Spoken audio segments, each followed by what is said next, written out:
bringing up elections. Yeah. Something that popped in my head. I just saw Donald Trump probably got coronavirus or whatever. But the division between Biden and Trump, one thing I have to say that was one of the best quotes I've ever heard was, everyone's fighting, but we are two separate wings of the same bird. Right.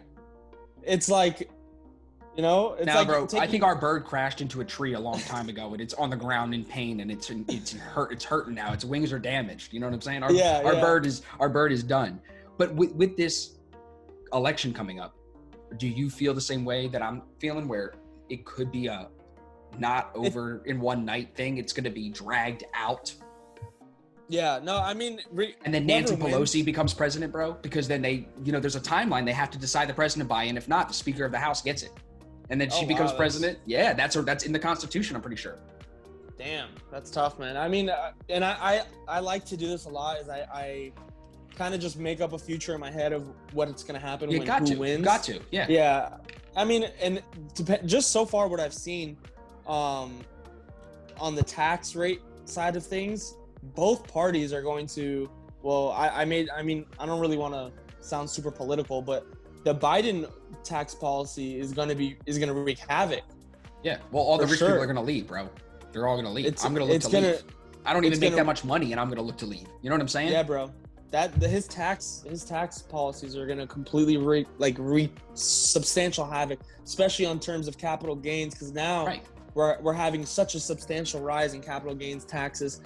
So it's going to force people to want to sell before he gets into office, because who's going to want to pay that 30, 40, 50, whatever percent he's going to raise it to? Assets will sell off like crazy. Exactly. That alone can from November to January, right? November, December, January. Such a dramatic shock. Now, if Trump is able to, stay on top of the hill that he's on right now, I don't think we'd have such a massive sell-off. But if things start looking more Biden, I could see a dramatic sell-off just for the capital gains purposes. I don't disagree. I don't, like I said, I don't even make that much money, but I think if you're making over even just $100,000, like at that point, you're going to hopefully continue to make more money as you grow. And then you're going to look at this and say, well, why am I paying that much money to a government that not only doesn't function properly, they don't even do that much for me. You know what I'm saying? Yeah. My money would go better. And look at where Trump paid his taxes to. He paid a lot of money to taxes in other countries, Panama, Ecuador. I don't want to remember because I didn't read the full article, but he paid actually a lot of money more to the other countries than he did to the United States on the personal income side. His business has paid a lot of taxes here in the States, millions of dollars, but they don't want to talk about that. They just want to talk about his personal returns, because everyday people don't understand that business people aren't regular people. He's a corporation. Like, I'm a corporation. You're a business person. It's different than if you were just so that's why he doesn't pay individual income, but people don't get that. Yeah. Different conversation, separate conversation. To get back off the political side, but I know it is still political. The Democrats are the one, I think, more than ever, that are pushing for this digital dollar. What does that mean? Why the Democrats do I see them pushing this Fed coin more than I see the Republicans? Why do you think that is?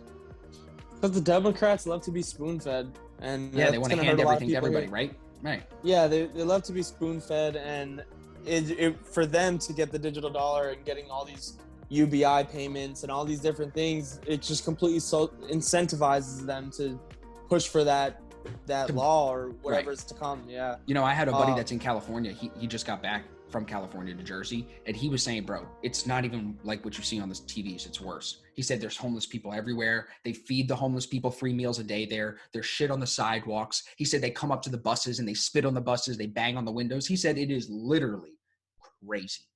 That's terrible. It is, man. That is terrible, bro. That's a Democratic run city. That just rolled out some stupid measure about banning gas cars by 2035. Who gives a fuck about that right now? Nobody.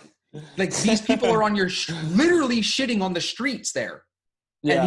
And the governor is worried about cars that could be creating global warming, but we're not even 100% sure on that.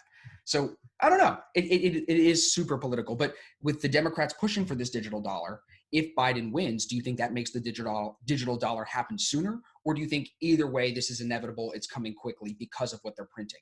Because a lot of people, I don't mean to go on, I know I ask my questions and I keep talking, but a lot of people think assets are going to keep going higher.